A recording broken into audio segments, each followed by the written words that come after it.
Good evening. Tonight, I'm going to tell you another strange and unusual story of the unexplainable which lies behind the veil.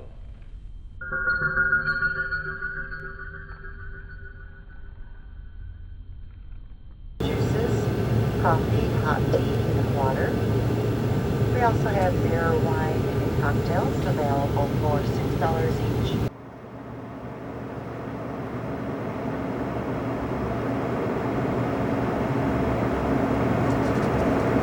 My problem is that I asked you like a half an hour ago for some cheese, and you still haven't given it to me, and I'm starting to feel like you don't want to give me any cheese. I thought you told me you can go without food for 5 hours. I can't, but I gave you crackers and my tummy hurts. Give me some goddamn cheese. Give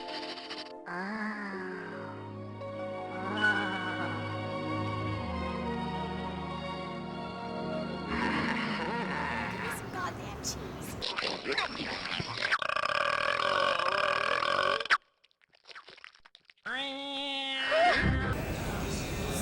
So, Selena, would you like to share with us the cheese story? Yes, I would very well love to. Very well love to. Okay. Yeah, I'm kind of hungry So, actually. what happened early this morning? Well, this morning we were flying from Redmond to San Francisco, and I asked my mom for some cheese because I was rather hungry. I took a bite out of this cheese, and it was very wet with moisture. And as I bit into this cheese, it really kind of crumbled into pieces, which didn't seem right for stringy cheese. And I said to my mom, "Mom, isn't stringy cheese supposed to be like string?" She's like, "Oh no, Selena, it's low pasture, don't worry about it." And I continued chewing on this cheese. And I said, "Mom, this cheese kind of tastes off." She's like, "Oh, Selena, don't worry about it, it's no big deal." So then she took a little bite and she's like, "Oh, Selena, it's fine." So I continued to eat the rest of the cheese. What happened to you about an hour later? Well, about an hour later, I started to feel extremely nauseous. My stomach made me feel like I wanted to throw up. We were walking around the airport and I didn't want to You're eat. now in San Francisco. I wanted to throw up. Just the act of thinking about stringy cheese, I don't think I'm ever going to be able to eat stringy cheese again. What did your mother keep on reassuring you of? She keeps on reassuring me that it was fine. It was just the low pasture, low fat string cheese. But And as that we were someone bought it brand new out of yeah, the and shop. someone bought it brand new yesterday from the shop. As I looked at the date when we were on our way in the plane to Philadelphia, it said July 3rd of 2010. So it was 2 years old. No, it was Oh, a it's few 2 months old. Thank God it wasn't 2 years old, or I might be dead. So it was really the second piece of stringy cheese that your mother got out to eat, and it was all sweaty. Yeah, and she just didn't even, I don't even know if she took a bite, but I ate the whole thing. Well, it was very I'm only sweaty just and now, smelled yeah, really it was bad. smelly and sweat and disgusting, and I still feel like I want to throw up.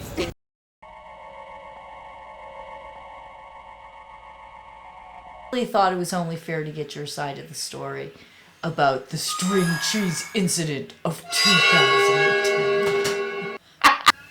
Well, I don't have a side of the story. I'm coming out of hiding after weeks and weeks of being ashamed of almost poisoning little Selena, and I feel very, very bad about it. I'm about as cheap as you get. This is a refrigerator here. That's a refrigerator. Yeah? And from my point of view, and you know, your Aunt Julie, she can relate to this.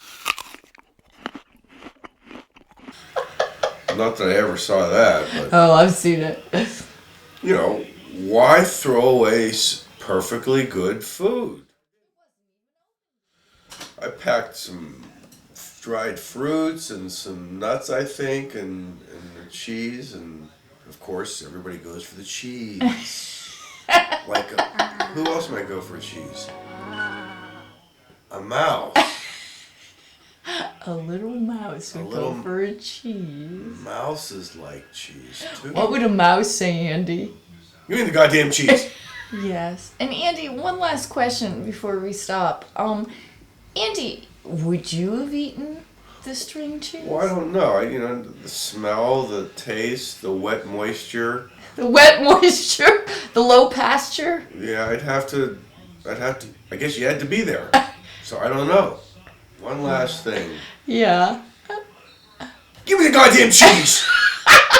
Please join me again for another journey into the world of the unexplainable, which lies behind the veil. Good night.